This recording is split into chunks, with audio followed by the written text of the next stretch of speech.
उल्लेखनीय कार्यलाई अगाडि बढाउनु भएको छ।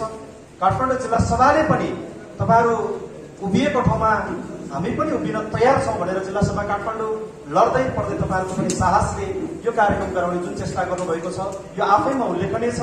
यसकारणले गर्दाखेरि म जिल्ला सभा काठमाडौँको सह-आयोजना र मंगोल नेशनल अर्गनाइजेसन यो बागमती प्रान्तीय सभाको आयोजनामा सम्पन्न हुन गइरहेको यो अन्तर्क्रियात्मक कार्यक्रममा भेला आउनुभएका संगठनका विभिन्न ओहदाबाट प्रतिनिधित्व गरेर आउनुभएका संगठनको केन्द्रीय सभाको पदाधिकारी साथीहरू, संगठनको प्रदेश सभाको विभिन्न पद तथा पदाधिकारीमा नेतृत्व गरेर आउनुभएको साथीहरू, जिल्ला सभाको विभिन्न पदाधिकारीको रूपमा काम गरेर आउनुभएको, त्यो पनि नसके तापनि यो मंगोल नेशनल अर्गनाइजेसनलाई तपाईको मन, मुटु र हृदयबाट माया गरेर आउनुभएको तपाई सम्पूर्ण महानुभावहरुमा म यहाँ सबैलाई एकमुष्ट मंगोल नेशनल अर्गनाइजेसनको तर्फबाट र मेरो आफ्नो व्यक्तिगत तर्फबाट पनि यहाँ सबैमा न्यानो अभिवादन टक्राउन चाहन्छु। स्वीकार्नुहोस्। जय मंगोल। अघि नै कुरा आइसकेको छ। म थोरै शब्द सापटी गरेर म तपाईहरुसँग केही कुरा वार्तालाप गर्नको निमित्त कोसिस गरिराखेको छु। अघि नै हाम्रो काभ्रे जिल्लाको अध्यक्षज्यूले भनिराख्नु भएको थियो, मंगोल नेशनल अर्गनाइजेसनलाई धोका दिनुभन्दा त बरु मरेकै बेस हो भनिराख्नु भएको थियो। पक्कै पनि यो मंगोल नेशनल अर्गनाइजेसनलाई धोका नदिने मान्छेहरू मात्रै आज हामी यो हल भित्र छौं। सायद मंगोल नेशनल अर्गनाइजेसनलाई तपाईले आफ्नो हृदयमा साच्न सक्नु भएको थिएन भने, तपाईले आफूलाई बसाउन सक्नु भएको थिएन भने हामी यो हलमा हुँदैन थियौं। बाहिर फ्लोरमा हिँड्ने बेलामा अथवा बाहिर सडक गल्ली कुना कन्दरा गाउँ बस्ती चार्ने क्रममा तपाईको हो, मको हो, यो अन्जानको एउटा परिवेश बन्थ्यो। यो बीचमा बसेर हामी अहिले यो चाहिँ भलाकुसारी गरिराखेका छौं र विशेष गरी हामीले यो कार्यक्रमलाई अन्तर्क्रियात्मक बनाउने हिसाबले समयको पाबन्दी पनि थियो। त्यो कारणले गर्दाखेरि अलिकति स्पिडले कार्यक्रम गइराखेको छ। सकेसम्म फ्लोरबाट तपाईहरुले अब यो मंगोल नेशनल अर्गनाइजेसनले के कुरा गर्यो भने सायद जनताहरुबाट त्यो लोकमत हामीले प्राप्त गरेर पार्लियामेन्ट भित्र हामी प्रतिनिधित्व गर्न सक्छौं त भन्ने तपाईको मनमा लागेको छ भने त्यो कुरालाई पनि खुलाएर जानुपर्छ भन्ने हिसाबले हामीले कार्यक्रमको तयारी गरेका थियौं। तर सबैको पाबन्दी थियो। विभिन्न प्राविधिक कारणहरूले गर्दाखेरि हामीले समयमा भने जसरी कार्यक्रम लान सकेनौं। तर पनि आज तपाई हाम्रो एउटा महत्त्वपूर्ण भेट भएको छ। तपाई हामीले आज प्रतिबद्धता गर्नुपर्छ, त एउटा खालको कमिटमेन्ट यहीँबाट गर्नुपर्छ कि 2079 साल मंसिर 4 गते सम्पन्न हुँदै गरेको निर्वाचन हुन त नेपालको राजनीति हो भन्न सकिँदैन। हामी तीव्र तयारीमा जाँदै गरौँला। अहिले हाम्रो हातमा सबै कुरा छैन। राज्यको मूल चाबी यो देशलाई कुन ढंगबाट अगाडि बढाउने, यो देशलाई कुन सेराबाट गन्तव्यमा पुर्याउने भन्ने डिसिजन गर्ने पावर हाम्रो हातमा नभएको कारणले गर्दाखेरि बाहुन क्षेत्रीहरूले अथवा नेपालमा रहेको 20% हिन्दू आर्यहरूको स्वार्थमा यो चुनाव नहुने अवस्था देखियो भने उले निर्वाचन सार दिन सक्छ। उसको स्वार्थमा निर्वाचन देखियो भने चुनाव गराउँछ। तर उसले जसै गरेर निर्वाचन गराए तापनि तपाई हामी पछाडी हट्नु हुँदैन। यसको निमित्त तयारी गर्न जरुरी छ। यसकारणले गर्दाखेरि मलाई एउटा विश्वास लागेको छ 2079 मंसिर 4 गते भन्दा पछाडी पनि आज हामी 2079 भदौ 4 गतेको परिवेशमा जसरी उभिएका छौं, 79 को मंसिर 4 पछि पनि त्यसै गरी उभिने कि अलिकति परिवर्तन भएर उभिने भन्ने निर्णय गर्ने अधिकार तपाई हाम्रो काँधमा छ। त्यो तपाई हामीले आफ्नो काँधभित्र त्यो जिम्मेवारी बोक्यौं भने अभियसली हामीले गर्न सक्छौं। तर आजसम्मको परिवेश हामीले देख्यौं। 79 वैशाख 30 गते सम्पन्न भएको स्थानीय तहको निर्वाचनमा हाम्रो मान्छेले हामीलाई किन भोट हालेन भन्दाखेरि कतिलाई रिस उठ्यो पनि, हामीलाई पनि रिस उठ्यो। हाम्रो मान्छे कति गइ पनि रहेछ, खाली ब्राह्मण क्षेत्री मात्रै चुन्दो रहेछ। हामीले कति मजाले भाषण गर्यौं, मन्तव्य दियौं, प्रशिक्षण दियौं। हामीले बागमती प्रदेशभित्रकै धेरै ठाउँहरुमा हामी यो ठाउँमा चाहिँ जित निकाल्छौं भन्ने हिसाबले तयारी गर्दै गर्दाखेरि पनि हामीले जित्न सकेनौं। यसको पछाडीको कारण के थियो भन्दा गणितीय नतिजा नआउनुको पछाडीको एउटा कारण भनेको अब नेपालको बहुसंख्यक मंगोल जनताहरू अब अन्तिम निर्णय गर्ने ठाउँमा उभिँदैछन्। अब नेपालको जनताहरू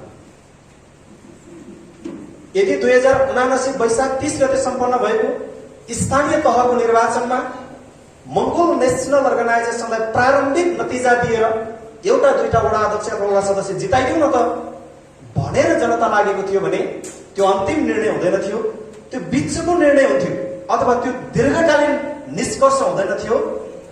त्यो भनेको अल्पकालीन एउटा निष्कर्षको रूपमा मात्रै उहाँले निकाल्न सक्नुहुन्थ्यो। अहिले नेपालको समग्र जनताको मनभित्र एउटा चेत पलाउन थालेको छ कि अब नेपालको सबै राजनीतिक दलहरूको विकल्प के रहेछ, कि साँच्चै हाम्रो देश यस्तै रहने हो त भनेर विकल्प खोज्दै गर्दाखेरि नेपालको समग्र जनताहरूले अहिले कसलाई देखिया छ भन्दाखेरि अहिले समग्र जनताहरूले मङ्गोल नेसनल अर्गनाइजेसनलाई हेर्न थालेको छ विकल्पको रूपमा। हामीले तपाईहरु पनि स्थानीय तहको निर्वाचनमा चुनाव लड्न जानुभयो। चुनावमा जाँदाखेरि हाम्रो मान्छेले तपाईहरुलाई के भनेर पठाए भन्दा गोपाल गुरुङको सबै विचार राम्रो, एउटा चाहिँ अलि नराम्रो रहेछ। के नराम्रो भन्दा बाहुनलाई बेसरी गाली गर्दो रहेछ। त्यो गाली गर्न छोड्यो भने मङ्गोल नै हो अन्तिममा भनेपछि त हामीलाई अब्जेक्सन गर्ने कुरा जनता समाजमा एउटा मात्रै कुरा छ। एमाले माओवादी कांग्रेससँग अब्जेक्सन छ। उसको राजनीतिक दर्शन, उसको कार्यकर्ताहरूलाई सञ्चालन गर्ने कुरा, उसले आजसम्म देश सञ्चालन गरेको कुरामा हरेक ठाउँमा उसले चाहिँ प्रश्न नै प्रश्न तिर्सार राखिराखेको अवस्था छ। तर जनताले डिसिजन किन गरेन यसपालि भन्दा जनतालाई अझै एक ठाउँमा चाहिँ चिन्ता छ, शंका छ, त्यो डाउटनेस अझै पनि छ जनतासँग। त्यो कहाँ छ त भन्दाखेरि यो देश नेपालमा 2007 सालभन्दा पहिला देशमा राणाकालीन व्यवस्था थियो। 7 सालको आन्दोलनबाट राणाहरू खेदेर पठाए नेपालबाट। राणा सत्ताबाट बहिर्गमन भयो। त्यसको 10 वर्ष बित्दा नबित्दै 2017 सालमा महेन्द्रले फेरि सत्ताको गरेर के गरे, फेरि पनि बहुदल खाएर निरङ्कुश तानाशाही व्यवस्था लाग्यो देशमा। त्यो कसको कारणले के भयो भन्दा त्यो राजा बादशाहहरूको त उद्देश्य नै त्यही हो कि जनतालाई दास बनाउनु पर्छ भने उसको उद्देश्य नै उसले गर्छ नै गर्छ। तर 2007 सालको क्रान्तिबाट राणा खेदाउनको निमित्त आन्दोलनको नेतृत्व गर्ने मान्छेहरू अब राणा खेदियो, सबै कुरा टन्दै साफ भनेर चुप लागेर बसिदिएको कारणले गर्दा 7 सालको राणा खेदाउने अभियानको नेतृत्वकर्ताको कमजोरीको कारणले 17 सालमा हाम्रो मान्छे फेरि के हुनु पर्यो, बहुदल खोसिनु पर्यो, बोल्ने अधिकार खोसियो, राजनीति गर्ने अधिकार खोसियो। हाम्रो मान्छे फेरि पनि दास व्यवस्थामा बाँच्न विवश भए 17 सालमा पुग्दाखेरि। 17 सालदेखि झन्डै 46 सालसम्म झन्डै एक पुस्ताले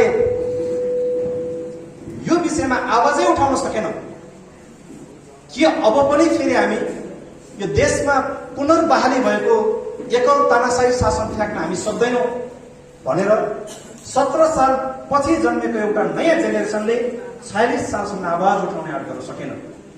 त्यही समयको कालखण्डभित्र यो मङ्गोल नेसनल अर्गनाइजेसनको फाउन्डर प्रेसिडेन्ट महामानव डाक्टर गोपाल गुरुङज्यूले एउटा अदृश्य राजनैतिक लडाईँको सुरुवात गरेको कारणले गर्दा उहाँको कूटनैतिक पहलको कारणले गर्दाखेरि 46-47 सालमा फेरि देशमा एउटा नयाँ आन्दोलनको सृजना भयो र पुनः नेपालमा बहुदल घोषणा भएर आयो।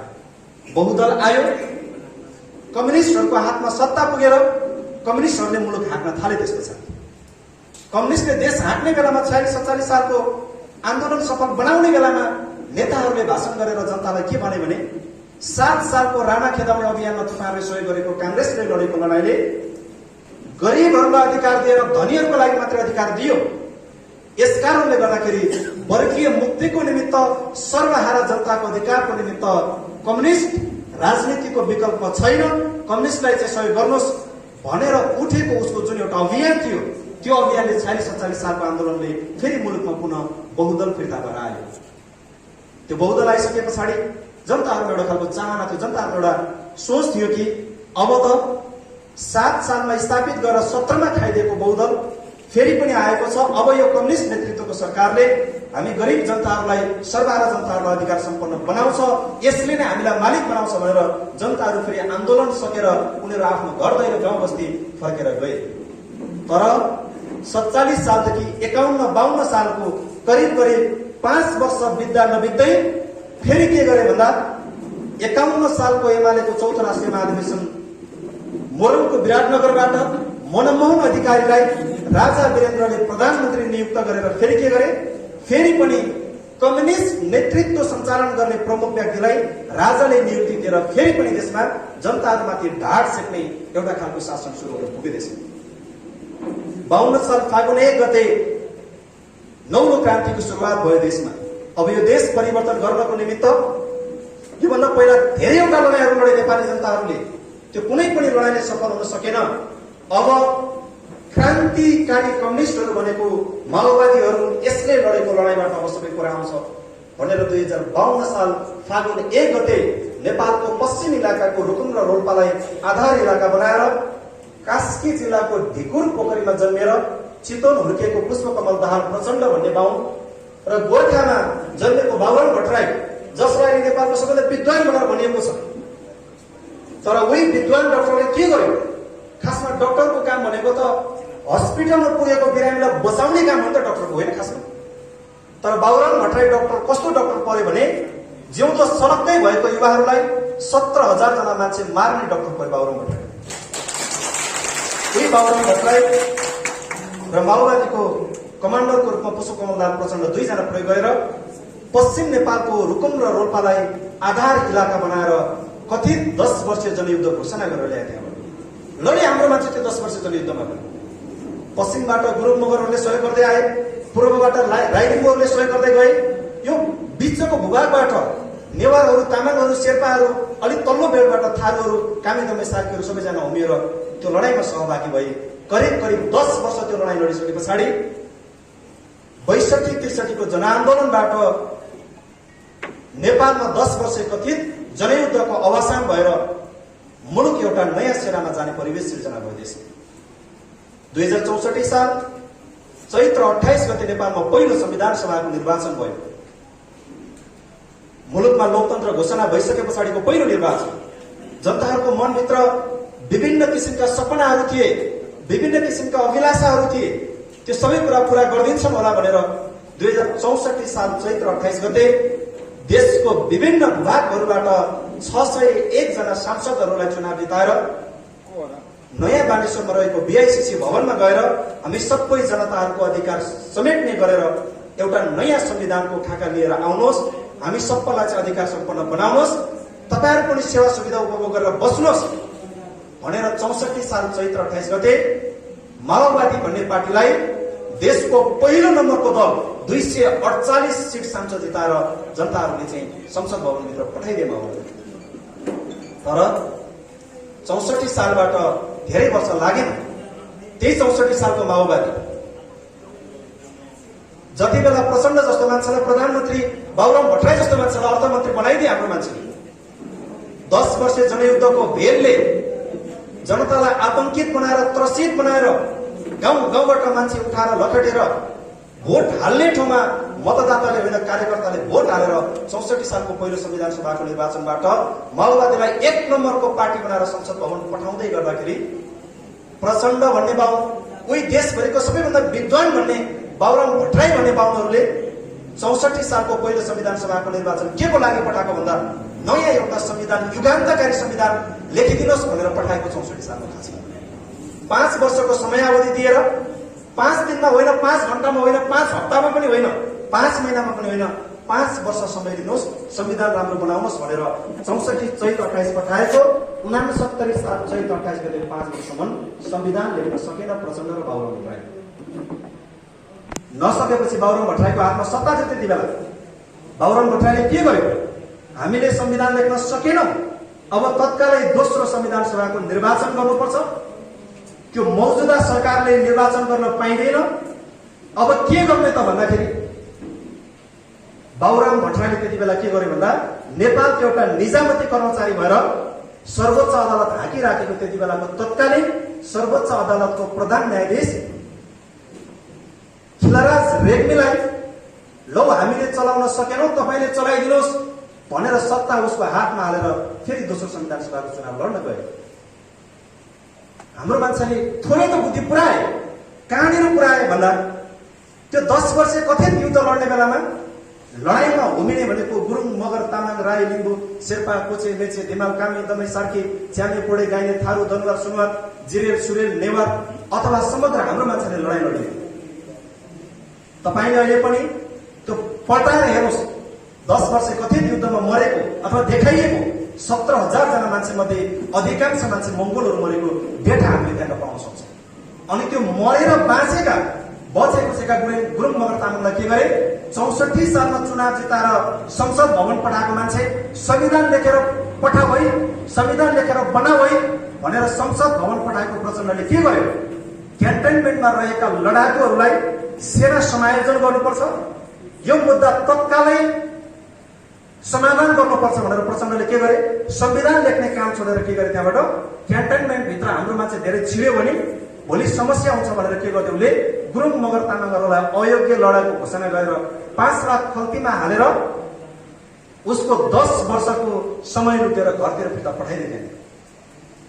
हाम्रो मान्छेले 10 वर्ष सङ्घर्ष गरेर प्रचण्ड बाबुरामलाई त्यो ठाउँमा पुर्याउने मान्छे अयोग्य, तिमी गएर 5 वर्ष राम्रो कुर्सीमा बसेर संविधान लेख भन्दाखेरि 5 वर्षमा संविधान बनाउन नसकेर खिलाराज रेग्मीलाई सत्ता सुम्पिने अनि यो प्रचण्ड र बाबुराम भट्टराई अझै पनि योग्य साबित हुन सक्छ देशमा।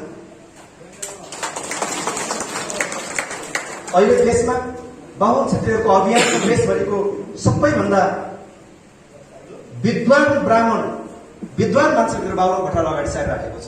यही कारणले गर्दाखेरि मूलभूत रूपमा 2007 सालमा हाम्रो मान्छेले काङ्ग्रेसलाई गरेको विश्वास, 2046-47 सालमा हाम्रो मान्छेले कम्युनिस्टको नाममा नेकपा एमालेलाई गरेको विश्वास, 2052 देखि 62-63 हुँदै आजको दिनसम्म कम्युनिस्ट पार्टी क्रान्तिकारी पार्टीको रूपमा माओवादी पार्टीलाई गरेको विश्वासमा हाम्रो मान्छेले पाएको धोकाको कारणले गर्दा आज यो मङ्गोल नेसनल अर्गनाइजेसनलाई झट्टै विश्वास गर्न हाम्रो मान्छेले सकेका छन्।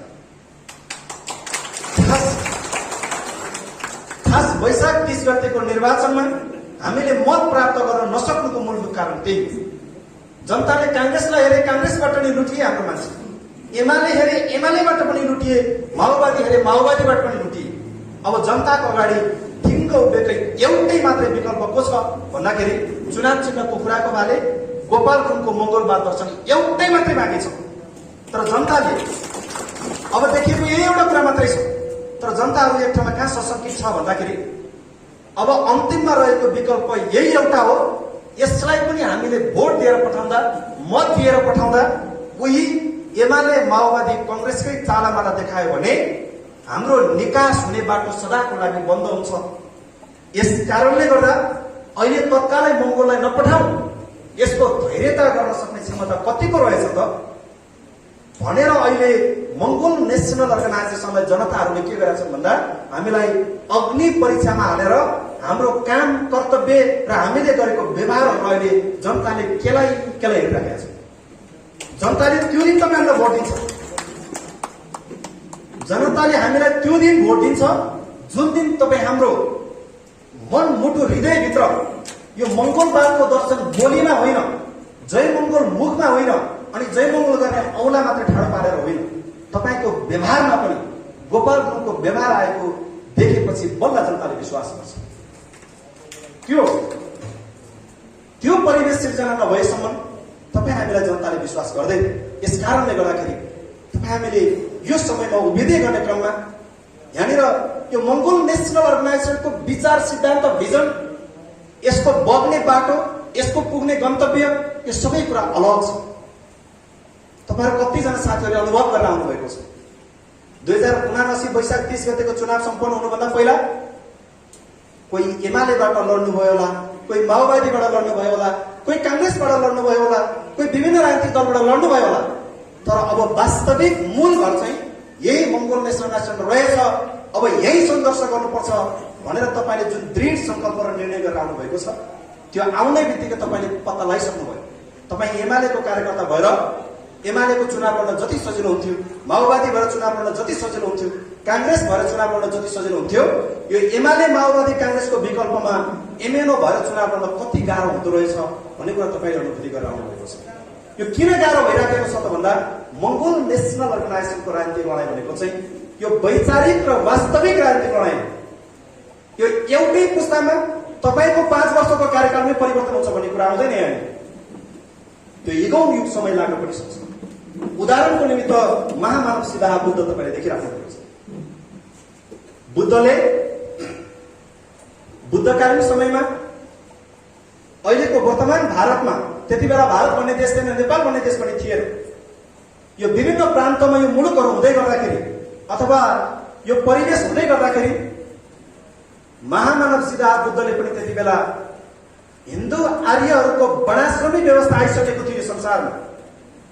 जातपातमा आधारित हुने ब्राह्मण क्षेत्रीय वैश्य शूद्रको एउटा व्यवस्था आइसके पछाडि भगवान बुद्धले त्यति बेला अथवा महामानव सिद्धार्थ बुद्धले त्यति बेला के भन्नुभएको थियो भन्दा यो संसारमा जन्मिने नागरिक कोही कसैको दास भएर जन्मिँदैन।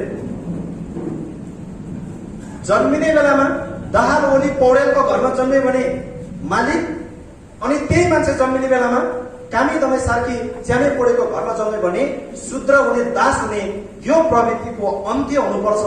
यसले समाजलाई दीर्घजीवी बनाउँदैन। समाजलाई सद्भावयुक्त समाज बनाउनको निमित्त संसारमा जन्मिने हरेक नागरिकहरू यो संसारमा एकचोटि जन्मिन्छ, एकचोटि मर्छ। त्यो एकचोटि पाउने जिन्दगीमा कोही कसैको दास भएर बाँच्न पाउनु पर्दैन, बाँच्न हुँदैन। सबैजना स्वतन्त्र भएर बाँच्न पाउनुपर्छ। यसको निमित्त आवाज उठाउँछु भनेर त महामानव सिद्धार्थ बुद्धले आवाज उठाउनु भएको होइन। तर बुद्धलाई तत्कालीन समयका ब्राह्मण क्षेत्रीहरूले बुद्धलाई नास्तिक भने, चोर भने, फटाया भने, यसको बुद्धि छैन पनि भने, यसले केही कुरा जान्दैन पनि भने अनेकौं कुराहरूको लान्छना लगाए।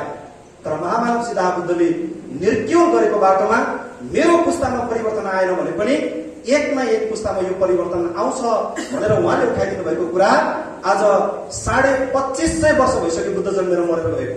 आज 2550 वर्षपछि बुद्धको दर्शन झन्झन ताजा, झन्झन आधुनिक भएर समाजमा आइराखेको अवस्था छ।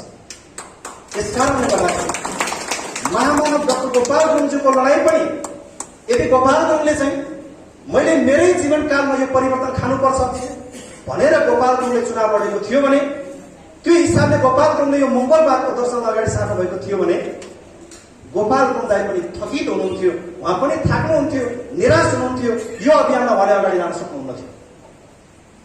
निरन्तर लड्नु। 2018 सालमा राजा महेन्द्रलाई पहिलोचोटि भेटेर सल्लाह दिनुभएको 45 मिनटसम्म डाक्टर गोपाल गुरुङज्यू हामीलाई सधैँभरि भन्नुहुन्थ्यो। मैले राजा महेन्द्रसँग भेट्ने बेलामा झापाको गौरीगञ्जमा राजा महेन्द्रको सवारी हुँदाखेरि राजा महेन्द्रलाई भेट्नको निमित्त मान्छेहरू यति धेरै लाइन थियो। गोपाल गुरुङ 40-50 जनाभन्दा पछाडि गोपाल गुरुङ उभिनु भएको थियो।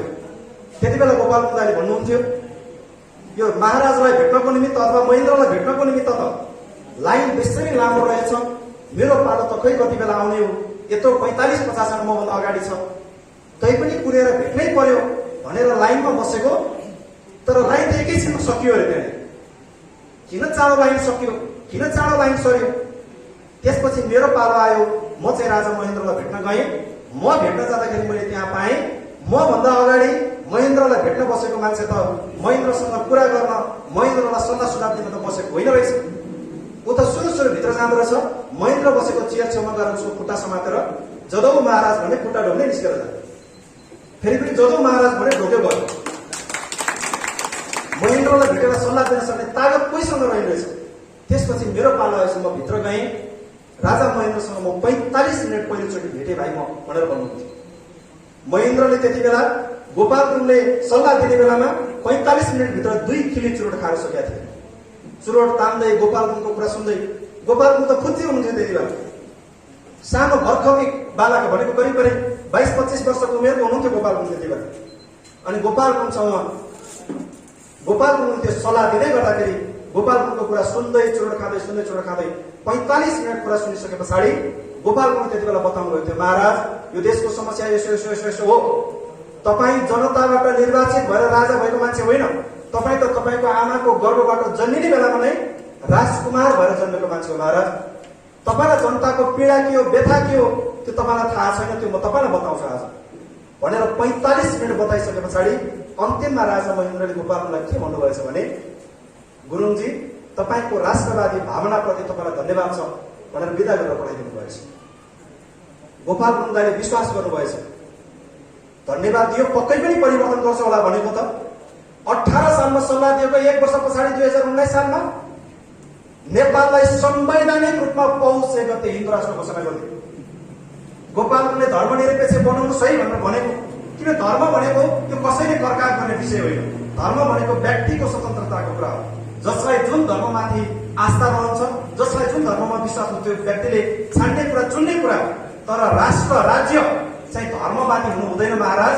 यसकारणले धर्मनिरपेक्ष बनाउनुहोस्। भनेको त गोपाललाई के गर्यो? 1 वर्ष बित्दा नबित्दै हिन्दू राष्ट्र घोषणा गरेर त धोका दियो नि त राजा महेन्द्र। लड्दै जानुभयो। 2026 सालमा न्यू लाइट पत्रिका छाप्न थाल्नुभयो। अब म लेखेर बताउँछु, मैले भनेको कुरा तपाईँले मान्नु भएन, म पत्रिका मार्फत बताउँछु भनेर लड्दाखेरि फेरि के गर्यो महेन्द्रले? गुरुङजी तपाईँ जतिको बौद्धिकता भएको मान्छे किन यस्तो राजनीति गरिराख्नुहुन्छ? आउनुहोस् न, तपाईँलाई कुन अञ्चलको अञ्चलाधीश चाहियो आउनुहोस् भनेर अञ्चलाधीशको प्रस्ताव गर्दाखेरि गोपालले नकार दिनुभयो। महाराज म त खानलाई जन्मेको मान्छे होइन, म खुवाउनलाई जन्मेको मान्छे हो। एक छाक मिठो मसिनो खाना तपाईँले दिनु पर्दैन मलाई। मैले मिठो खाएर मेरो 80% जनता भोक भोकै मर्नु त्यो राम्रो हुँदैन महाराज। त्यस कारणले गर्दाखेरि अबदेखि आइन्दा मलाई यस्तो खालको प्रस्ताव नगर्नुहोस् भन्दा भन्दै पनि राजा महेन्द्रले गोपाललाई मेची अञ्चलको अञ्चल सदस्यको नियुक्ति पत्र गोपालको घरमै पठाएको छ। त्यसलाई पनि लात हान्दिनुभयो गोपालको। 2036 सालको परिवेशमा महेन्द्रको छोरा वीरेन्द्र सत्तामा आइसकेको थियो। वीरेन्द्रसँग पनि त्यसै गरी लड्नुभयो। अन्तिममा गएर सन् 1988 अगस्त 30 तारिकको दिनमा गोपाललाई पक्रेर भद्रपुर जेलभित्र हालिदिसके पछाडि उहाँ जेलभित्रै सङ्घर्ष गर्नुभयो। सङ्घर्ष जेलबाट निस्किनको लागि होइन, जेलभित्रै यो मोगल सेनासँग जन्माउनमा सङ्घर्ष गर्नुभयो। जेलबाट 1990 अप्रिल 14 तारिकमा फेरि बाहिर निस्किसके पछाडि फेरि यो संगठनलाई निर्वाचन आयोगमा दर्ता गर भनेर निर्वाचन आयोगमा जानुभयो गोपालगञ्ज। 1990 मा निर्वाचन आयोगमा गोपालगञ्ज जाँदाखेरि निर्वाचन आयोगको तत्कालीन कर्मचारीले के भनेर पठाए गोपालगञ्ज? गुरुङजी यो संसारको आकाशमा घाम र जुन रहेसम्म तपाईँको यो मङ्गोल सेनासन यो आयोगमा दर्ता हुँदै हुँदैन भनेर पठाए कर्मचारी। तर पनि गोपालगञ्ज हार्नु भएन। म लड्दै जान्छु, कहिले नदिँदो रहेछ हेरौँ त भनेर गोपालगञ्ज निरन्तर लड्दै जानुभयो। 1990 देखि 2008 सम्म भनेको विक्रमसम्म 2064 सालसम्म निरन्तर लड्दा पनि निर्वाचन आयोगले 2064 साल भनेको 63 सालमा मुलुकमा अन्तरिम संविधान आइसकेको थियो। देशमा अन्तरिम संविधानले मुलुक लोकतन्त्रमा जाने, धर्मनिरपेक्षमा जाने, प्रान्तीय संहितामा जाने घोषणा गरिसकेको थियो। अन्तरिम संविधान अनुसार पनि यो दललाई निर्वाचन आयोगले दर्ता नदिएपछि डाक्टर गोपालगञ्जज्यू अहिले तपाईँलाई थाहा छ निर्वाचन आयोगको गेटमा आएर गोपालगञ्जले अङ्ग्रेजीबाट बोलेर थर्काउन थाल्नुभयो। यो मुलुकमा अझै पनि लोकतन्त्र आएको छैन, यहाँनिर बाहिर देखाउने ठाउँमा लोकतन्त्र छ भनेको नेपालको लोकतन्त्र भनेको हात्तीको दारा जस्तो मात्रै छ, म यो संसारलाई बताउँछु भनेर गोपालगञ्ज निर्वाचन आयोगको गेटमा आएर चाहिँ उहाँ अङ्ग्रेजी भाषाबाट कराउन थाल्नु भएपछि खस भाषा त बाबु क्षेत्रले मात्रै बुझ्छ, संसारको मान्छेले बुझ्दैन। संसारलाई नबताए नगर्ने हो बाबु क्षेत्रीले अङ्ग्रेजी भाषाबाट गोपालगञ्जले चाहिँ कराउन थालेपछि निर्वाचन आयोगको त्यति बेलाको प्रमुख निर्वाचन आयुक्त नीलकण्ठ उप्रेतीले गोपालगञ्जलाई के भने थाहा छ? गोपालगञ्जी आउनुहोस् नगर्नुहोस् आउनुहोस् दिन्छु भनेर यो मङ्गोल नेसनल अर्गनाइजेसनल निर्वाचन आयोगले चाहेर होइन बाध्यताले 2064 साल माघ 15 गते निर्वाचन आयोगले चुनाव चिन्ह कुखुराको भाले सहित यो दललाई निर्वाचन आयोगले दर्ता दियो। हेर्नुहोस् त यो सङ्घर्ष कति जटिल रहेछ। माघ 15 गते निर्वाचन आयोगबाट दर्ता पाइसके पछाडि जनताको बीचमा जान्छु, अब विश्वास गर्यो भने त पार्लियामेन्ट गएर यो बनाउँछु। गोपालगञ्जले त्यसपछि जानुभयो र पूर्वतिर गएर पश्चिमतिर गएर भोट माग्नुभयो।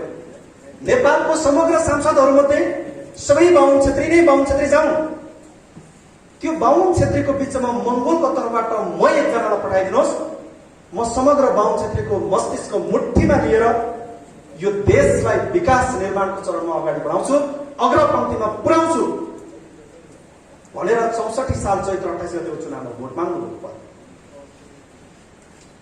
इलामबाट त्यति बेला चुनाव लड्नु भएको थियो। झन्डै एउटा क्षेत्रबाट 4200 जति भोट ल्याउनु भएको थियो गोपालगञ्जले चुनाव लड्न जाने बित्तिकै तपाईँलाई मैले धेरैचोटि भनेको छु 2064 सालको चुनाव भनेको म त भर्खरै थिएँ। 2064 सालमा म भर्खरै एसएलसी लेख्दै थिएँ। त्यो चुनावको विषयमा मलाई भन्दा तपाईँलाई बढी ज्ञान छ। त्यो त्यति बेलाको काल समय कस्तो थियो भन्दा देशमै माओवादीमय समय थियो। 64 सालमा माओवादी देशभरिबाट जित्ने, काङ्ग्रेस एमाले देशभरिबाट हार्ने चुनाव थियो। काङ्ग्रेस हार्ने, माओवादी जित्ने चुनाव भएपछि नेपाली कङ्ग्रेसको त्यति बेलाको तत्कालीन सभापति गिरिजा प्रसाद कोइरालाको भूमिका, यदि नेपाली कङ्ग्रेसको सच्चा सभापति भएको भए शेरबहादुर देउवाको त्यति बेलाको काम के हुनु पर्थ्यो भन्दा माओवादी हराउने र काङ्ग्रेस जिताउने अभियानमा लाग्नु पर्थ्यो गिरिजाप्रसाद कोइराला। तर उसलाई माओवादी जित्दैछ, काङ्ग्रेस हार्दैछ भन्ने कुराले उसलाई चाहिँ बढी महत्त्व राखेन उसको निमित्त। उसले 64 सालको चुनाव के गर्यो भने डाक्टर गोपाल गुरुङज्यू इलाम जिल्लाको 2वटा निर्वाचन क्षेत्र नम्बर 1 र क्षेत्र नम्बर 3 बाट 2वटा क्षेत्रबाट चुनाव लड्ने गर्ने बेलामा यदि गोपाल गुरुङले चुनाव जित्यो भने समस्या आउँछ। समस्या कसको लागि भन्दा बाहुन क्षेत्रीको लागि, मंगोलको लागि राम्रो, बाहुन क्षेत्रीको लागि नराम्रो। त्यसपछि 64 सालमा के गरे गिरिजाप्रसाद कोइराला, बरु मेरो काङ्ग्रेस हारे पनि फरक पर्दैन, यो मंगोल नेसनल अर्गनाइजेसन र यसको प्रेसिडेन्ट गोपाल गुरुङले जित्न दिनु हुँदैन भनेर 64 साल चैत्र 28 गते हुने चुनावमा 1 करोड पैसा हेलिकप्टरमा हालेर कुलबहादुर गुरुङ भन्ने नेपाली कंग्रेसको एउटा हनुमानलाई बोकेर इलाममा गएर गोपाल गुरुङको प्रतिद्वन्दी बनाएर चुनाव उठाए। जनताको अगाडि चुनाव गर्नु पर्यो। यतापट्टि हेरे गोपाल गुरुङ, यतापट्टि हेरे कुलबहादुर गुरुङ, यता पनि गुरुङ उता पनि गुरुङ। कुन चाहिँ गुरुङलाई दिने त भोट भन्दाखेरि अब त्यहाँ त्यो परिवेश सिर्जना भएपछि कुन गुरुङलाई दिने भन्दा जोसँग अहिले तत्कालको निमित्त फाइदा आउने कुरा छ त्यसैलाई दिने। त्यो हेर्दाखेरि उनीहरूले 2टा गुरुङलाई सँगै राखेर हेर्दा गोपाल गुरुङलाई हेरे गोपाल गुरुङसँग के थियो भन्दा गोपाल गुरुङसँग फगत मंगलवाद दर्शन थियो, अरू केही पनि थियो। यता कुलबहादुर गुरुङ हेरे, कुलबहादुर गुरुङसँग के छ भन्दा नामको पछाडि पनि गुरुङ छ, हामी मंगोल समुदायकै रहेछ। त्यति मात्र होइन, कुलबहादुर गुरुङसँग त 1 करोड पैसा पनि छ। त्यसकारणले गर्दा गोपाल गुरुङ होइन, यसपालि कुलबहादुर गुरुङ जनताले भोट हाले, कुलबहादुर गुरुङलाई जिताएर पठाए। आज हेर्नुहोस्, चुनाव जित्नु ठुलो होइन, मुद्दा जित्नु चाहिँ ठुलो कुरा रहेछ। आज कुलबहादुर गुरुङ त्यहाँ इलामबाट चुनाव मात्रै जितेन, राज्य मन्त्री पनि भयो कुलबहादुर गुरुङ। अहिले मर्न आँटेको छ कुलबहादुर गुरुङ। इलाम जिल्ला सदरमुकाम इलाम बजार छेउमै उसको घर छ। अहिले मर्न आँटेको छ कुलबहादुर गुरुङ। अहिले तपाईँ इलाम बजारमा गएर कुलबहादुर गुरुङको घर कहाँ हो भनेर सोध्नुहोस् त, को हो कुलबहादुर, म त चिन्दैन भनेर भन्छ। चुनाव जित्यो, राज्य मन्त्री पनि भयो, तर अबको नयाँ जेनेरेसनले चिन्दैन कुलबहादुर गुरुङ। त्यहीँनिर तपाईँले गएर अब इलाममा होइन, तपाईँले अब नेपालको विभिन्न भूभागमा गएर तपाईँ सोध्नुहोस् गोपाल गुरुङ चिन्नुहुन्छ भन्दा हाम्रो मान्छे जो मंगोललाई माया गर्ने को भयो त हाम्रो मंगोलको महान नेता हो नि भनेर चिन्छ। बाहुन क्षेत्रीले ए त्यो गोपाल गुरुङ भनेर भए पनि उयो चिन्छ। त्यो किन चिन्छ भन्दा गोपाल गुरुङले चुनाव जित्नु भएन, तर मुद्दा सदाको लागि गोपाल गुरुङले जितेर आउनुभएको थियो। यसकारणले गर्दाखेरि हामी वैशाख 30 गतेको चुनाव हारेर हामी सर्वस्व हारेका छैनौँ। म तपाईँलाई केही कुरा देखाउँछु अहिले यहाँनिर, साथ दियो भने हामीले चुनाव हारेर सर्वस्व हारेनौँ। हामी यो नयाँ अभ्यासमा थियौँ झन् धेरैजना त।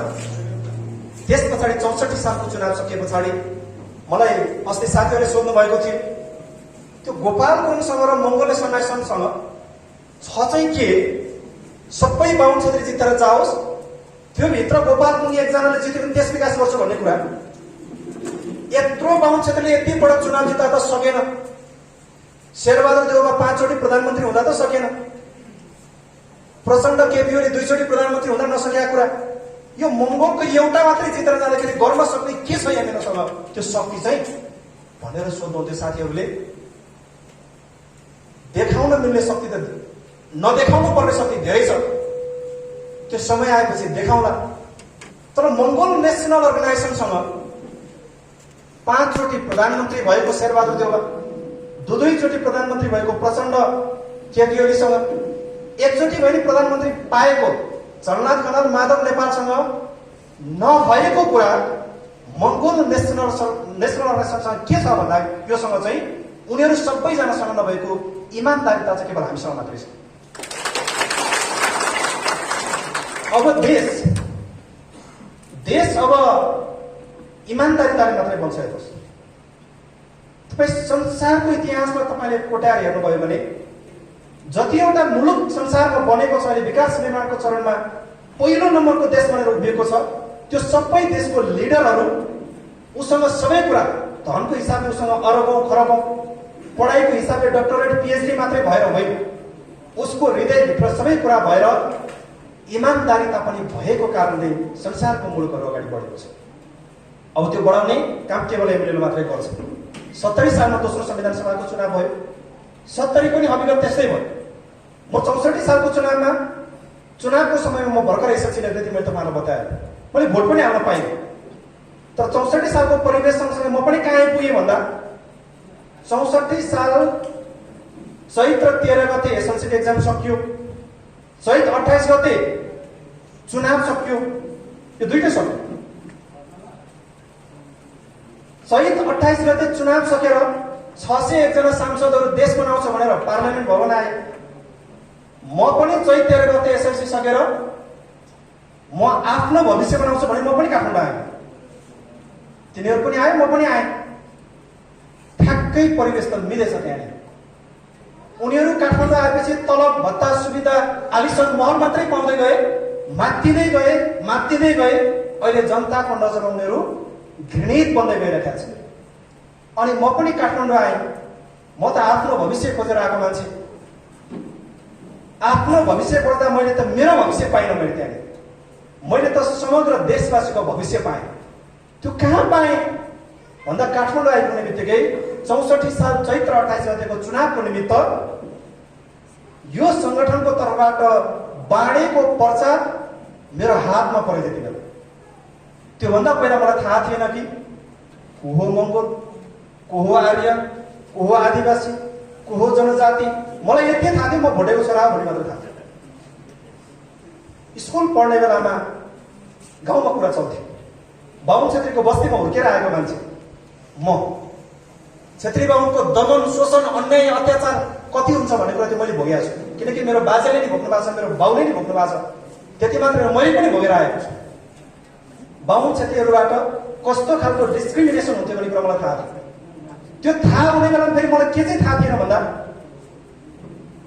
यो विवेकबाट उम्किनको निमित्त सङ्घर्ष गर्नुपर्छ भन्ने थाहा थिएन मलाई त्यति बेला के चाहिँ थाहा थियो भन्दा आफ्नो खप्परमा टाउकोमा हातले हानेर म के सोच्थेँ भन्दा म पनि भोटेको छोरा भएर जन्मिनु भन्दा बाहुनकै छोरा भएर जन्मिन पाए भए त म विवेक सहने ठाउँ होइन, म त विवेक गर्ने ठाउँ हुने रहेछु नि त। त्यो हुन पाएको भए भन्ने मात्रै लाग्थ्यो मलाई। काठमाडौँ आइसके पछाडि 64 साल चैत्र 28 गतेको चुनावमा गोपालले बाँडेको पर्चा पढ्दाखेरि त म त त्यति बेला पो झसङ्ग भएँ। सोच त मेरो पो गलत रहेछ। म ब्राह्मण होइन। अब एउटा दिन यस्तो आउँदैछ नेपालमा ब्राह्मणहरू चाहिँ मङ्गोलको छोरा भएर जन्मिनु पर्ने रहेछ भन्ने दिन पो आउँदो रहेछ त नेपालमा। त ढुक्क भयो त्यसपछि। त्यो पर्चा पढे, सानो पर्चामा लेखिएको थियो। त्यति बेला राजधानी काठमाडौँमा एमएलएको कार्यालय केही पनि थिएन। यहाँ सम्पर्क गर्ने मान्छे, यथेष्ट मान्छे पनि थिएन। खोज्दै गए, भेट्दै गए, भेट्न खोजेँ, कहीँ भेटिएन। यहाँ काठमाडौँमा एकजना डाक्टर गोपाल गुरुङज्यूको घर ललितपुरको बागडोल, उहाँलाई भेट्न सकिँदो रहेछ। अनि अर्को एकजना, उहाँले पहिलोचोटि यो मङ्गोल सन्यासीको केन्द्रीय सभा विस्तार गर्दाखेरि उहाँले बनाउनु भएको एकजना केन्द्रीय सदस्य, हाम्रो एकजना आदरणीय दाई हुनुहुन्छ, वरिष्ठ केन्द्रीय सदस्य लामा थुक्तेन शेर्पा भन्ने एकजना दाई, उहाँहरू दुईजना मात्रै हुनुहुँदो रहेछ। खोज्दा बल्ल उहाँसँग भेट भयो। 2067 सालबाट यो संगठनको साधारण सदस्य लिएपछि म पनि कुद्न थालेँ। मैले पनि 70 सालको चुनाव नजिकबाट निहालेको छु। उम्मेदवार त उठ्न पाइनँ किनकि उमेरै पुग्दैन थियो। उठ्न नपाए पनि प्रचार प्रसार गर्न जान सक्छु भन्ने भएपछि नेपालको सुदूरपूर्व झापा, इलाम, पाँचथरको फिडिङ बजारमा हामीले ठुलो चुनावी सभा गर्यौँ। त्यति बेला सँगसँगै ताप्लेजुङको फुङलिङ बजारमा पनि कार्यक्रम गरियो। त्यो सकेर फर्किने बेलामा हाम्रो कार्यक्रममा एकजना सर हुनुहुन्छ सिन्धुली जिल्लाको बोर्जन लामा भन्ने सर, उहाँ पनि त्यति बेला चुनावमा उम्मेद्वार हुनुहुन्थ्यो। 70 सालको चुनावमा जाने बेलामा हामी उहाँ सँगसँगै उहाँको गाउँमा हामी गयौँ। मैले धेरै साथीहरूलाई सेयर गरेको छु त्यति बेलाको घटना। मलाई त त्यति बेला 70 सालको चुनावमा नै यो एमएलओले पक्का त्यति बेला त 20,000 भोट आयो भने समानुपातिक सांसद बन्थ्यो। धेरै त नल्याउला, मङ्गोले सन्यासीले 10वटा सिट चाहिँ कन्फर्म भनेर कुदेको म पनि 70 साल। ताप्लेजुङदेखि लिएर सिन्धुली हुँदै धादिङ समेत कुद्यो। बेसरी दौडियो, कुद्यो, सङ्घर्ष गरियो। अन्तिममा गएर यो मङ्गोलको कति बेला खबर बजाउँछ होला भने टिभी हेऱ्यो, रेडियो हेऱ्यो, बजाउँदैन नि मङ्गोलको। किन बजाउँदैन? भनेको त अन्तिममा गएर मत हेरेको 70 सालको चुनावमा देशभरिको 80% हाम्रो जनताले हालेको भोट जम्मा 8300 भोट आएछ। कसले बजाउँछ? 10वटा सिट जिताउँछौँ भनेर लाग्यो। 8300 भोटले कहाँ जान्छ? एउटा जानुलाई 20,000 चाहिन्छ। सकिएन। 70 साल सङ्घर्ष सुरु भयो। 74 सालमा हाम्रो अभ्यास राम्रो थियो, सक्छौँ भनेर लाग्न खोजेको स्थानीय तहको चुनावमा चुनाव चिन्ह कुखुराको भालेले खाइदिए। त्यो तपाईँहरूले मूल्याङ्कन गर्नुपर्छ। त्यो खाने मान्छे र खुवाउने मान्छे को हो भनेर त्यो तपाईँहरूको हातमा छोडिदिन्छु। 74 सालको चुनाव पनि करिब त्यस्तै भयो। आयौँ 79 सालको चुनावमा धेरै ठाउँमा तयारी थियो हाम्रो। अब त जितिएला भन्यो। बाहुन छेत्रीको प्लानिङ धेरै हुँदो रहेछ। उदयपुर जिल्लाको ताप्ली गाउँपालिकाको एउटा वडामा मङ्गोल नेसनल अर्गनाइजेसनको तर्फबाट वडा अध्यक्षको उम्मेदवारले 25 भोटले लिड गइदियो। एकचोटि बत्ती झ्याप्प गयो, दोहोऱ्याएर गर्दाखेरि 15 भोटले लिड गर्यो। दोस्रो चोटि बत्ती झ्याप्प गयो, फेरि बत्ती आएपछि गर्दाखेरि 5 भोटको मात्रै अग्रता भयो हाम्रो। तेस्रो चोटि बत्ती जाँदा त 17 भोटले एमाले पो जित्यो। त्यहाँदेखि यो त षड्यन्त्रै षड्यन्त्र हुँदो रहेछ। हाम्रो तयारी थियो, तयारी भए तापनि यो देशको माथिल्लो निकायदेखि तल्लो निकायसम्म षड्यन्त्र भएको कारणले गर्दाखेरि हामीलाई यसपालि पनि दिएनन् पाउँछ। भन्न त निर्वाचन आयोगको एउटा कर्मचारीले स्थानीय तहको चुनाव हुनुभन्दा 1 महिना अगाडि भनिसकेका थियो। उसले हामी निर्वाचन आयोगमा पुग्ने बित्तिकै ओहो सर भनेर हात उठा। हजुर आरामै हुनुहुन्छ सर भनेको हामी आरामै छौँ, तपाईँहरूको भाले त खुब बासेको छ अहिले भनेर भने निर्वाचन आयोग कर्मचारी। मन छोडेर के छ सर हाम्रो अवस्था, तपाईँले कस्तो मूल्याङ्कन गर्नुभएको छ भनेर सोद्धा त्यो बाउले के भन्छ? हेर्नुहोस् सर, तपाईँहरूलाई प्रत्यक्षबाट त चुनाव जित्न दिँदै दिँदैनन्। यिनीहरूले साम दाम दण्डभेद सबै प्रयोग गर्छन्। समानुपातिक पट्टि चाहिँ राम्रो सम्भावना रहेछ सर, शुभकामना छ तपाईँहरूलाई। जो आए पनि देश बन्नु पर्यो भनेर हामीसँग नजिक्नु पर्छ। त्यो उसलाई के थाहा भयो भन्दा प्रत्यक्षबाट एमएलएलाई दिँदै दिँदैन भन्ने कुरा उसलाई थाहा छैन। यस कारणले स्थानीय तहको चुनाव हामीलाई जित्न दिएन। अब बाँकी छ एउटा, यहाँ प्रदेश प्रतिनिधि सभाको 2वटा निर्वाचन मध्ये एउटा वेबाट हामीलाई छिर्न अलिक सजिलो छ। सजिलो छ भने यतिकै बसेर त हुँदैन, फेरि सङ्घर्ष त गर्नै पर्छ। तर पनि उसले अलिक कम झुक्क्याउन सक्ने एउटा वे छ। त्यो चाहिँ अहिले हामी त्यो विषयमा एक्सप्लेन गर्छौँ, त्यो विषयमा हामी डिस्कस गर्छौँ। त्यस पछाडि यसपालिको चुनाव पनि हार्यौँ। तपाईँले आफूलाई हेरेर तपाईँले विश्लेषण नगर्नुहोस्। तपाईँले आफूलाई हेरेर विश्लेषण गर्नुभयो भने यो मङ्गोलको त कहिले हो कहिले हुँदैन भन्नेतिर लाग्छ। तपाईँले गोपालपुरलाई हेर्नुहोस् त, मैले बताएँ नि तपाईँलाई 18 सालदेखि सुरु भएको सङ्घर्ष 2073 सालमा आएर गोपालपुरको निधन भयो। 55 वर्षसम्म लड्नुभयो गोपालपुर। आखिरमा मरेर जाने बेलामा गोपालपुरले के पाउनु? डाक्टर गोपालगञ्जले मरेर जाने बेलामा गोपालगञ्जले आफ्नो जीवनमा हासिल गर्ने उपलब्धिमाले केही पनि पाउनु भएन। अरू त अरू कुरा, मर्ने बेलामा डाक्टर गोपालगञ्जलाई पाटन हस्पिटल र अल्का हस्पिटलमा उपचार गर्ने बेलामा पनि कार्यकर्ताको पैसाले उपचार गर्नुभयो। मरिसकेपछि उहाँको मृत शरीरलाई बाक्सामा हालेर झापा लाने बेलामा बाक्सा समेत कार्यकर्ताले डोनेसन गरेर चलाउनु। अनि यस्तो संगठन, यस्तो व्यक्तिको चेला हुन खोजे तपाईँ हामीलाई यो स्थानीय तहको चुनाव हार्दाखेरि निराश हुने छुट तपाईँ हामीलाई छैन। तपाईँ हामीलाई सङ्घर्षमा दौडाउनको निमित्त गोपालले तयारी गर्न जानुपर्छ। तपाईँ हामी सबैले हृदयभित्र त्यही कुरा राख्नुपर्छ। हामी कहिले पनि लालची र स्वार्थमा हामी कहिले पनि जानु पर्दैन। किनकि गोपालको दर्शनले त्यो गरेर दिँदै दिँदैन। मैले पनि एउटा सङ्कल्प गरेको छु, डाक्टर गोपालगञ्जको पनि एउटा सङ्कल्प थियो। यो संसारको हरेक मान्छेसँग एउटा स्वार्थ हुन्छ। निस्वार्थ मान्छे जसले जति सुकै भने पनि निस्वार्थ मान्छे संसारमा कोही पनि छ। स्वार्थ हुन्छ नै हुन्छ, तर त्यो स्वार्थ आफ्नो व्यक्तिगत स्वार्थको निमित्त छ कि समाज र देशको निमित्त स्वार्थ छ भन्ने कुरा हो।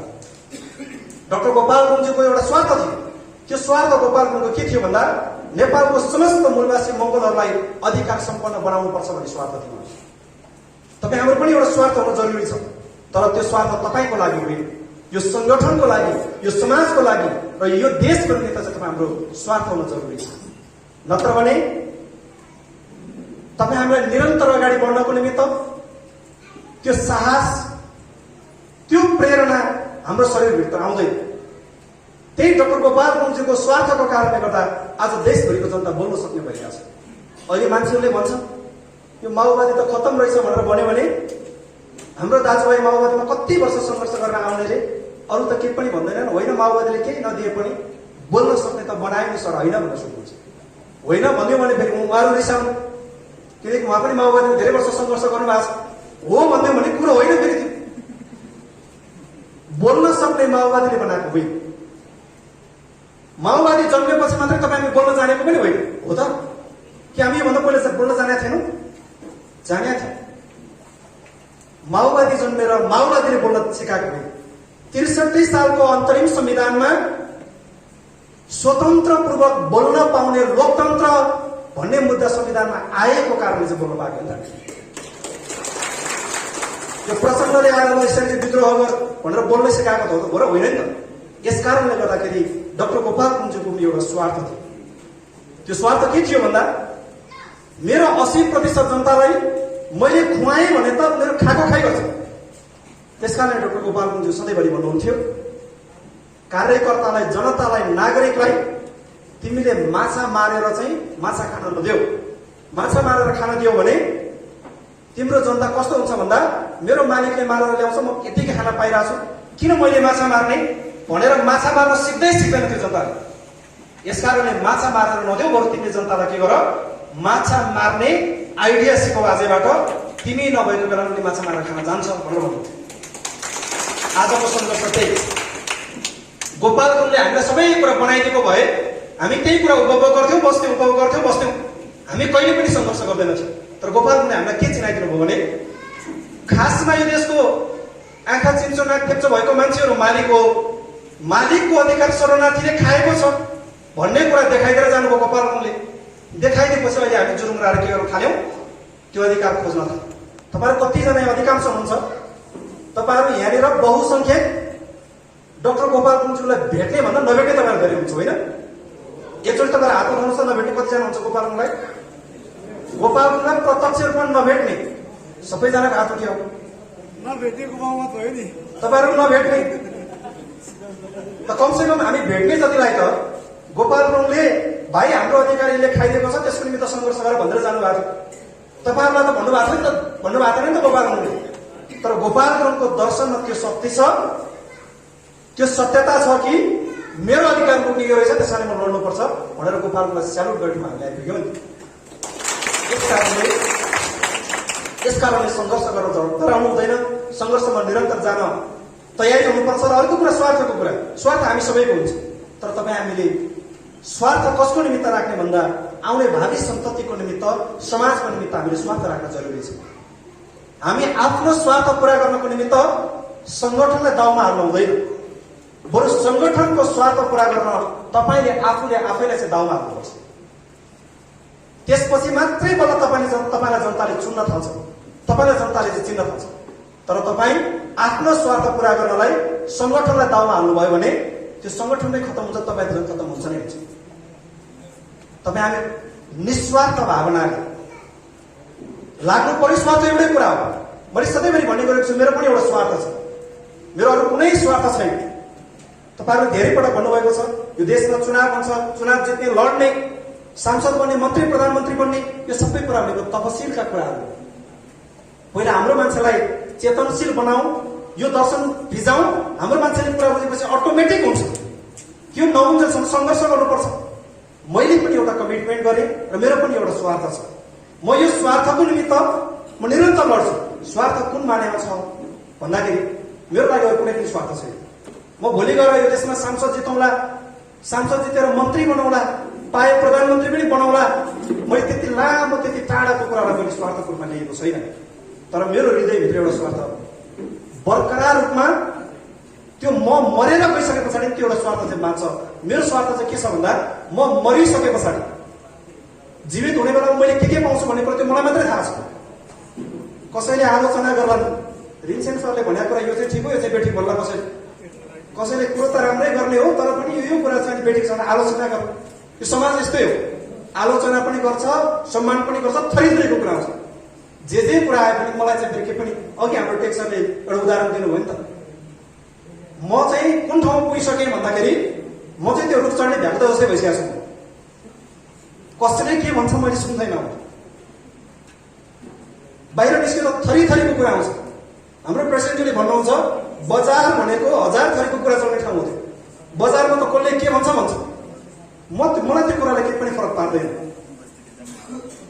मलाई त यति कुरा थाहा छ डाक्टर गोपाल गुरुज्यूलाई भेटिसके पछाडि उहाँसँग संवाद गर्ने क्रममा त्यति लामो कुरा त हुन पाएन त्यति लामो समय उहाँसँग संगत गर्न पाइएन तैपनि थोरै कार्यक्रमहरूमा गोपाल सँगसँगै उहाँको हात समातेर हिँड्ने एउटा अवसर प्राप्त गरेँ त्यो अवसर प्राप्त गर्ने बेलामा गोपालबाट मैले सिकेको एउटा कुरा मैले उहाँबाट त्यो कुरा पत्ता लगाइसकेपछि मेरो संग्लो मनको प्रतिबद्धताको रूपमा अब यो एमएनओलाई चाहिँ उठाउनको निमित्त मैले मेरो शरीरलाई दाउ थापेर भए पनि एमएनओ अगाडि बढाउनको निमित्त म सधैँभरि तयार हुन्छु भन्ने कुरा मात्रै मैले निर्देश गरेँ तपाईँहरू कतिजनालाई थाहा छ यसरी यो सङ्गठनमा सङ्घर्ष गर्ने क्रममा म सङ्गठनबाट 6 महिना तपाईँहरू भन्दा त्यति बेलाको कार्यकर्ताबाट म बिदा लिएर जानु त्यति बेलाको कालखण्ड सोचे भनेको एकदम दर्दनाक छ सायद उठ्न नसक्ने अवस्था थियो त्यो तर जसो तसो बाँचेर आइयो त्यहाँबाट आइसकेपछि मैले त्यसपछि झन् प्रतिबद्धता गरेँ मेरो त्यहाँबाट पुनर्बहाली भएपछि भनौँ यसलाई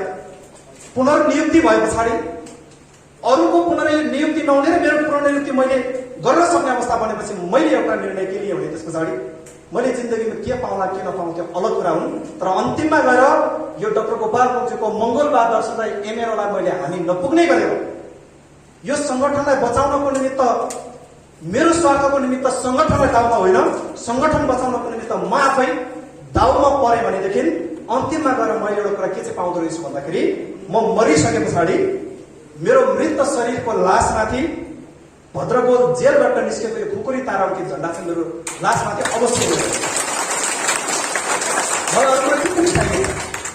मलाई मात्रै एउटा कुरा भयो भने मेरो बाँकी जिन्दगीमा पूर्ण रूपमा त्याग गर्न तयार भएर निस्केको एउटा योद्धा हो मलाई अरू कुनै कुराले मान्छेहरूले विभिन्न हिसाबले मलाई कुरा ल्याइराखेका हुन्छन् मान्छेहरू यो मङ्गोलको गतिविधि अगाडि बढ्दै जाने क्रममा विभिन्न किसिमका मान्छेहरू सम्पर्कमा आउन खोज्छन् कोही नेताहरू आउन खोज्छन् कोही धन पैसा दौलत देखाउँदै आउँछन् कतिको लोभी छ मलाई त कुनै पनि कुराको मलाई महत्त्व छैन हो किनकि डाक्टर गोपाल गुरुज्यूको दर्शन बुझिसकेको छु र यो खुकुरी तारा अङ्कित झन्डा चाहिँ फेरि त्यो मान्छेको लासमाथि मात्रै जान्छ जुन मान्छेले गोपाल गुरुङ र एमएनओ यो मङ्गलेश्वर नेसनको मङ्गलबार दर्शनलाई सहयोग गर्नको निमित्त अगाडि बढाउनको निमित्त जो सारथी बनेका छन् त्यसैको शरीरमाथि मात्रै जान्छ अरूको माथि जाँदैन रहेछ मेरो कुरा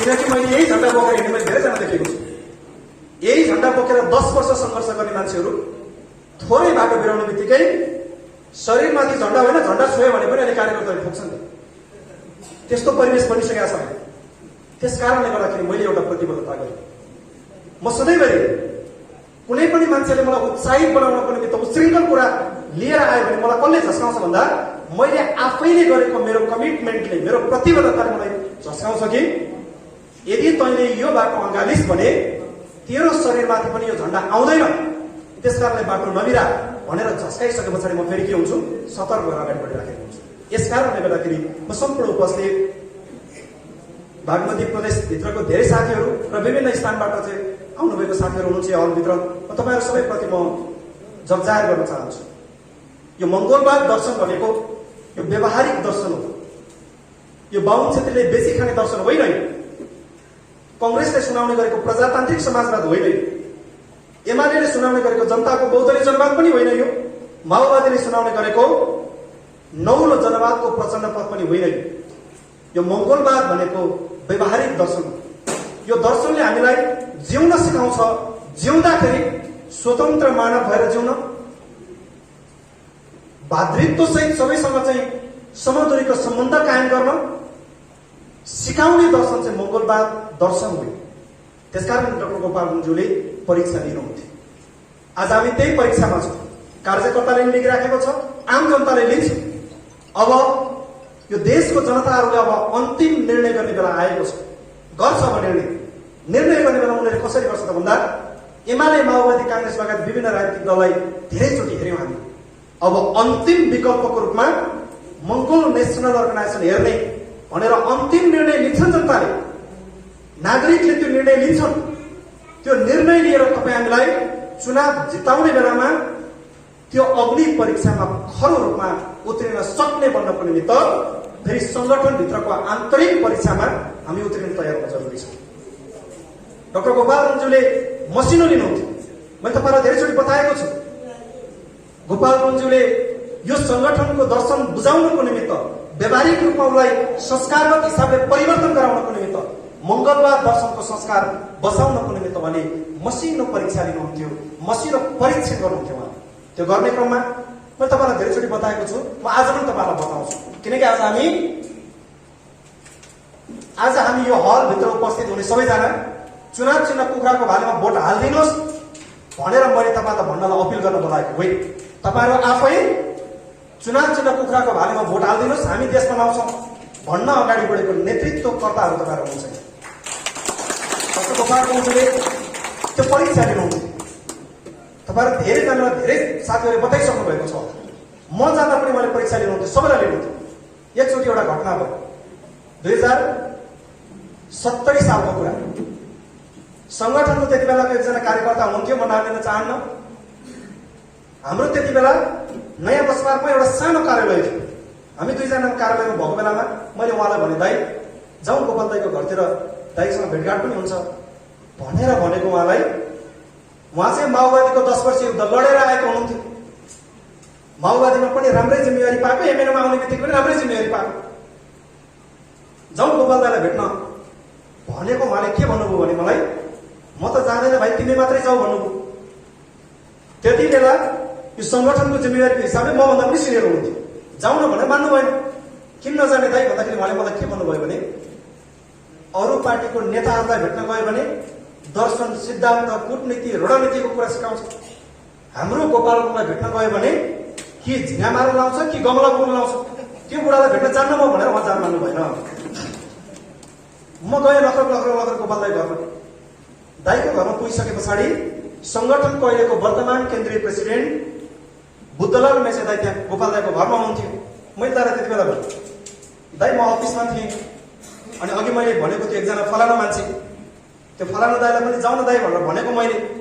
उहाँ त आउनै मान्नु भएन दाइ। उहाँले त गोपाल गुरुङलाई भेट्न गयो भने गमला बोक्न लाउँछ, झिङ्गा मार्न लाउँछ, जाँदैनौ म त जान तिमी जाऊ भनेर पठाउनु भयो दाइ। खास कारण के रहेछ दाइ भनेर अहिलेको प्रेसिडेन्ट दाइलाई मैले सोद्धाखेरि दाइले मलाई बताइदिनु भयो र भन्नु। उहाँले मुसुक्क हाँसेर भन्नुभयो, भाइ गोपाल दाइले त्यो चाहिँ झिङ्गा मार्न र गमला बोक्न लगाएको होइन, त्यो चाहिँ गोपाल गुरुङले परीक्षा लिनुभएको थियो। उहाँ चाहिँ परीक्षामा फेल हुनुभएछ भाइ भनेर अहिलेको प्रेसिडेन्ट बुद्धलाल दाइले गोपाल गुरुङको परीक्षामा उहाँ चाहिँ फेल हुनुभएछ भाइ भनेर भन्नुभएको थियो। नभन्दै त्यसको 3 वर्ष पछाडि संगठनबाट कारबाही गरेर जानुभयो। यो किन यस्तो भएछ भने त गोपाल दाइको परीक्षामा फेल हुने त सबै फेल हुँदो रहेछ। यो त सबै फेल हुन्छ, त्यो परीक्षामा छिर्नै पर्छ। अनि गोपाल दाइले चाहिँ कसरी त्यसरी चाहिँ फेल गराउनु भयो त भनेर सोद्धा दाइले भन्नुहुन्थ्यो, गोपाल गुरुङले चाहिँ यो भाइ मेरो मङ्गोल अर्गनाइजेसनमा जनताको सेवा गर्न, देश बनाउन सिपाही बनेर काम गर्छु भनेर आएको हो कि होइन, एकैचोटि म चाहिँ यहाँ चाहिँ इन्स्पेक्टर, डिएसपी, एसपी बनेर यो सबैलाई तलाउन सक्छु भनेर निर्देशन दिन आएको हो भनेर चेक गर्नु भएको भाइ। त्यो चाहिँ उहाँ चाहिँ निर्देशन दिने खालको डिएसपी, एसपी खालको हुँदो रहेछ, फेल भयो भाइ अब भन्नुभएको, फेल हुनुभयो। गोपाल गुरुङको परीक्षा त्यसले पास गरे जो सिपाही हुन लायक थिए, जो सिपाही भएर काम गर्न तयार थिए, उनीहरू पास हुँदै आज यो ठाउँसम्म उभिन सफल भएको छ। म जाँदा पनि गोपाल गुरुङ त्यही गर्नुहुन्थ्यो। दाइको घर पुग्ने बित्तिकै गेट खोल्नुहुन्थ्यो, भित्र गयो, भित्र जाने बित्तिकै सुरुमा चिया खुवाउनुहुन्थ्यो, चिया खाइसकेपछि बस भाइ भनेपछि बसाउनुहुन्थ्यो। बसिसके पछाडि अगाडितिर हेर्नुहुन्थ्यो गमला भएको त्यो बगैँचामा, अनि भन्नुहुन्थ्यो, भाइ बिहानदेखि हेरेको त्यो फुल आज फुलेछ, मलाई त साह्रै विरक्त लाग्यो भाइ, यो फुललाई त्यो पछाडि लगेर राख्दैन भाइ भनेर बोकाएर पठाउनुहुन्थ्यो। पछाडि बोकेर पछाडि लगेर राख्यो, फेरि उठेर बिस्तारै पछाडि गएर हेर्नुहुन्थ्यो, अर्को एउटा फुल हेर्नुहुन्थ्यो, त्यो फुल चाहिँ कति राम्रो फुलेछ भाइ, मलाई साह्रै मन पर्यो, त्यो चाहिँ अगाडि ल्याइदेऊ न भाइ भनेर अगाडि ल्याउनु लाउनुहुन्थ्यो। यताको उता उताको यता यताको उता गरेर त निरन्तर लगाएको लगाइ गर्नुहुन्थ्यो। अन्तिममा गएर चाहिँ बगैँचा हेर्दा यताको फुल यतै उताको फुल उतै भइसक्यो। त्यो चाहिँ किन गराउनु भएको छ भने त्यही परीक्षा रहेछ गोपालको। त्यो परीक्षा लिने शैली रहेछ। हाम्रो साथीहरूलाई झिङ्गा मार्न लाउनुहुन्थ्यो। अगाडि उभियो, यत्रो महान दर्शन जन्माउने गोपाललाई झिङ्गाको के वास्ता, तरै मार्न लाउनुहुन्थ्यो। अनि झिङ्गालाई यो त्यहाँनिर झिङ्गा छ भाइ मार त भनेर कुचो दिनुहुन्थ्यो। कुचोले हान्यो, हानिसकेपछि गोपालले सोध्नुहुन्थ्यो भाइ झिङ्गा मर्यो भनेर सोध्नुहुन्थ्यो। साथीहरूले भन्न त मर्यो त भन्थ्यो। मर्यो भनेपछि त सक्यो नि त, च्याप्टर क्लोज होइन त्यो खासमा। मर्यो भनेपछि सकिसकेको कुरा गोपालले फेरि के गर्नुहुन्थ्यो, खोइ कहाँनिर छ भाइ देखाऊ त देखाऊ भनेर बस्नु हुँदैन। त्यो मर्यो भनेर भनिसके पछाडि देखाऊ त भाइ भन्दाखेरि देखाउन सक्यो भने त्यो पास, मर्यो भनेपछि नि देखाउन सकेन भने त्यो फेल। त्यहाँनिर उहाँले के पत्ता लगाउनु हुँदो रहेछ भन्दा यसले चाहिँ म बुढो भइसकेँ, नमरे पनि मरे मारे भनेर मलाई झुक्याउन खोज्ने, यो चाहिँ इमान्दार होइन, यो बैमानी रहेछ भन्ने कुरा गोपालले ठाउँको ठाउँ बताउनु। यसरी चाहिँ उहाँले यसरी चाहिँ डाक्टर गोपाल गुरुङज्यूले कुन कार्यकर्ता असल छ, कुन कार्यकर्ता इमान्दार छ भन्ने कुरा छुट्याएर त्यही अनुसारको जिम्मेवारी दिँदै दिँदै लिएर जानुहुन्थ्यो। यस कारणले गर्दाखेरि तपाईँलाई पनि लाग्छ हो कतिजना नयाँ नयाँ साथी जोडिराख्नु भएको साथीहरूलाई, अनि यो मङ्गोलले भाषण गर्छ, खालि भाषण उही भवलाई मात्रै गाली गर्छ, क्षेत्रलाई मात्रै गाली गर्छ। दर्शन चाहिँ खास के हो दर्शन यसको होइन? काङ्ग्रेसको प्रजातान्त्रिक समाजवाद भने जस्तो, माओवादीको नौलो जनवाद वर्गीय मुक्ति भने जस्तो, एमालेको बहुदलीय जनवाद भने जस्तो यसको ट्वाक्कै छ चाहिँ के भनेर तपाईँहरू खोज्नुहुन्छ नि, बिस्तारै पाउनुहुन्छ तपाईँहरू। अब त्यो चाहिँ म तपाईँहरूलाई आज अलिकति चाहिँ देखाउँछु। यो चाहिँ व्यवहारिक दर्शन हो। अनि आत्तिने कुरा छैन, लिडरसिपको कुरा मान्ने मात्रै कुरा छ, नेतृत्वले दिएको कुरा मान्ने मात्रै। अहिले हामी नेतृत्वले एउटा कुरा दिइराख्दाखेरि हामीले त्यसमा विश्लेषण गर्नु हुँदैन। विश्लेषण गर्ने क्यापासिटी अहिले तपाईँमा नपुग्न सक्छ। लिडरले दिएको निर्देशन भनेको मान्ने हो। एउटा आर्मीको नेतृत्वले हाम्रो यहाँनिर चाहिँ ब्रिटिस आर्मी सिङ्गापुरबाट आउनुभएको साथीहरू भन्दा पनि रिटायर भएको सबै दाइहरू हुनुहुन्छ यहाँ। तपाईँहरू हिजो पल्टनमा काम गर्दा तपाईँको नायकले निर्देशन दिएपछि हेर्ने यो किन निर्देशन दियो होइन? कसैले चाहिँ गोली हान्ने बेला अगाडिबाट हानु भन्ला होइन, किन अगाडिबाट हान्ने, म पछाडिबाट हान्छु भनेर भन्न पाइन्छ? पाइन्छ? हाम्रो धर्मराज दाइ भन्नु पाइन्छ दाइ? होइन सर, पाइन्छ त्यसरी? त्यो विश्लेषण गर्ने होइन। कमान्डरले हान्नु हान्ने हुन्थे, हान्दाखेरि केही बिग्रियो भने अनि कमान्डरलाई भन्न पाइयो त तपाईँले हान्नुभयो मैले हान्ने सक्यो त, कमान्डरले हेर्छ नि त्यो कुरा। विश्लेषण गर्न हुँदैन। गोपाल गुरुङ दाइ पनि त्यही भएछ। मङ्गोल नेसनल 2064 साल माघ 15 गते निर्वाचन आयोगको दर्ता पाएको पहिलो संविधान सभाको चुनावको पहिलो मिति 64 मङ्सिर 4 गतेलाई पहिलो मिति घोषणा भएको थियो। चुनाव गर्न नसकेर चुनाव सारेर चैत 28 गते पुऱ्यायो। मङ्सिर 4 गते चुनाव घोषणा हुँदाखेरि यो मङ्गोल नेसनल निर्वाचन आयोगले दर्ता नदिँदाखेरि गोपाल गुरुङ दाइले त्यति बेला कार्यकर्तालाई के भन्नुभएको छ भने हामीले चुनावमा दर्ता पाएनौँ, यसकारणले गर्दा यसपालिको चुनावमा भनेको त्यो 64 सालको है, फेरि यसपालको भनेको 79 सोच्नु होला बर्बाद हुन्छ नि। 64 सालको चुनावमा गोपाल दाइले के भन्नुभएछ भने यसकारणले गर्दा यसपालको चुनाव चाहिँ हामीले माओवादी पार्टीले मेरो कुरा 100% नबोले पनि 40 देखि 50% कुरा मेरो कुरा बोल्यो, यसपाला माओवादीलाई सहयोग गरेर जाने भनेर गोपाल दाइले बोलिदिनु भएछ। त्यति बेला एमएनओको कार्यकर्ताले पूर्वमा, पश्चिममा माओवादीले लुकाउन नसकेको हतियार पूर्वमा लगेर लुकाउने बेलामा हाम्रै संगठनको कार्यकर्ताहरूले पूर्वमा माओवादीको हतियार सबै खोजिदिएको थियो। अनि कार्यकर्ता माओवादीको हतियार खोजिरहेछ। गोपाल दाइले फेरि के भनिदिनु भन्दा माओवादीलाई भोट हालेर जाने भन्नु। कार्यकर्ताहरू तीन छ कन्फ्युजनमा। कस्तो खालको रहेछ यो गोपाल गुरुङ त? हामी चाहिँ माओवादीको कार्यकर्तासँग लडेर हतियार खोज्नु, अनि हाम्रो प्रेसिडेन्ट चाहिँ त्यसैलाई भोट हाल्नु भन्छ। हामी त मान्दैनौँ, तपाईँले भनेको कुरा मान्दैनौँ भनेर गोपाल दाइले छोडेर हिँडेछ साथी। त्यो त नेतृत्वको कुरा हो, स्वीकार्नुपर्छ, चुप लागेर मान्नुपर्छ नि। गोपाल गुरुङले त्यो कुरा किन भन्नुभएछ 64 सालमा पहिलो चुनावको पहिलो मिति घोषणा हुने बेलामा भनेको त त्यसको 2 वर्ष पछाडि 2066 साल फागुन महिनामा इलाममा सम्पन्न भएको यो संगठनको तेस्रो महाधिवेशनमा भाषण गरेर गोपाल गुरुङले भनिदिनु भयो। मैले तपाईँहरूलाई माओवादीलाई पनि एकचोटि तपाईँहरूले हेर्नुहोस् भोट दिएर भनेर भनेको थिएँ। मैले त्यो चाहिँ तपाईँहरूलाई किन भनेको थिएँ भन्दा देशभरिको जनताको मनमा माओवादी माओवादी माओवादी भन्ने भावना छ। यो माओवादी पनि के हो भन्ने कुरा चाखेर यसको स्वाद पत्ता लगाइहाल्नुहोस् न भनेर मैले भनेको थिएँ। अब त थाहा पाउनु भयो नि माओवादी के रहेछ भन्ने कुरा थाहा पाउनु भएन भनेर गोपालदाले भनेपछि के भयो? 248 सिटको पहिलो दल भएको माओवादी 70 सालमा कहाँ पुग्यो? खुम्चेर तेस्रो दल बन्यो कि बन्नु त्यहाँ? त्यो त नेतृत्वले गर्ने कुरा।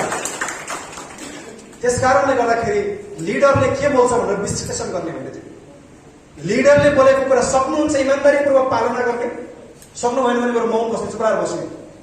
यो भएन त्यो भएन, लेफ्ट राइट अप डाउनको कुरा आउँदैन नि। यस कारणले गर्दाखेरि यो संगठनको सैद्धान्तिक बाटोबाट यसरी गयो भने यो परिवर्तन सम्भव छ भन्ने कुरा तपाईँहरूलाई बताउँदै तपाईँहरूलाई म थोरै केही कुराहरू देखाउँछु भनेर एउटा तयारी गरेर आएको थिएँ। प्राविधिक हिसाबले अलिकति धोका दियो यसले, ठिक छ।